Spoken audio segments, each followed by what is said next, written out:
Hello guys, welcome back to my YouTube channel. সবাইকে channel তরফ থেকে তোমাদেরকে অনেক অনেক স্বাগত। তো আজকের রেসিপিটা হচ্ছে ছানার রসা। তো কীভাবে বানাবো তো চলো দেখাই। তো ছানার রসা বানানোর জন্য আমি এখানে দুধ নিয়েছি 1.5 লিটার। তো ছানার পাউডার দিয়ে আমি দুধটাকে কেটে নেব।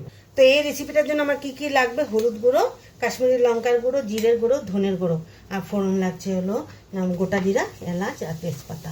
নিয়েছি শাহি গরম মশলা, চিনি, লবণ। তো এখানে আমি নিয়েছি মটরশুঁটি, আর নিয়েছি টমেটো, আর পেস্ট করে নেব টমেটোটা, আর কাঁচা লঙ্কা আদাও পেস্ট করে নেব। নিয়েছি আলু। তো ছানাটা আমি কেটে নিয়েছি, ঢেলে দিলাম। এখন ফ্রেশ জল দিয়ে ধুয়ে দেব। তো ফ্রেশ জল দিয়ে ধুয়ে নিই।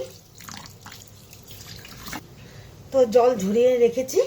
তো এখন আমি একটা প্লেটের সাহায্যে শিলনোড়া দিয়ে চাপিয়ে রেখে দেব। কড়াটা বসিয়ে দিয়েছি। তো দিয়ে দেব রিফাইন্ড তেল।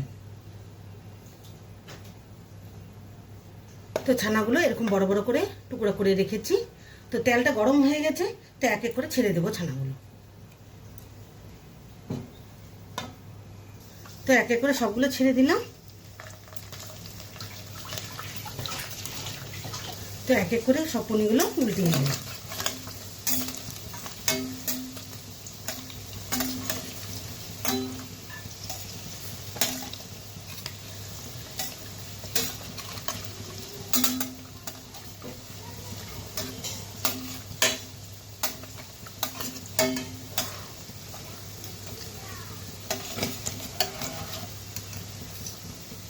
তো ছানার পনিরগুলো ভাজা হয়ে গেছে।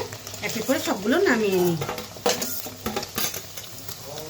ওই একই তেলে আমি দিয়ে দেব গোটা জিরে আর হলো গোটা এলাচ। তো দিয়ে দিব তেজপাতা। তো আলুগুলো ছেড়ে দিব এক এক করে। তো আলুগুলো ভাজা ভাজা হয়ে গেছে। এখন কাঁচা লঙ্কা আদা মশলাটা দিয়ে দিব।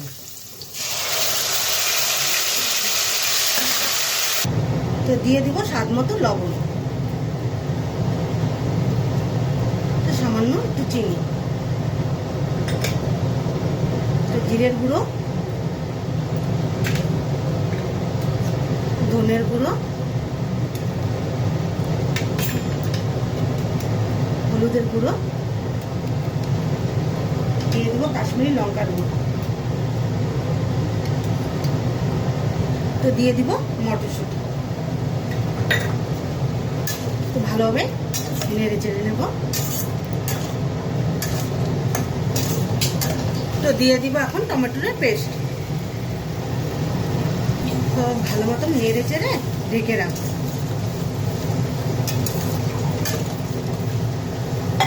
তাহলে ঢেকে রাখি। ঢাকনাটা উঠে দিই। মশলাটা কষে গেছে। তো এখন পরিমাণ মতো জল দিয়ে দেবো।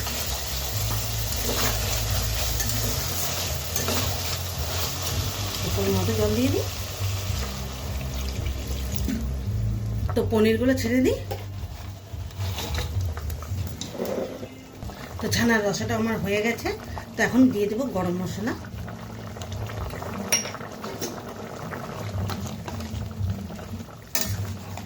আর দিয়ে দেবো ঘি। ঘি দিয়ে নামিয়ে নেব।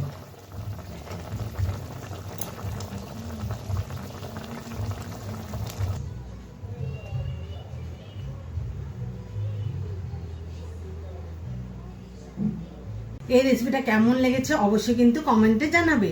আর লাইক, শেয়ার এন্ড সাবস্ক্রাইব করতে একদম ভুলবে না। বাই।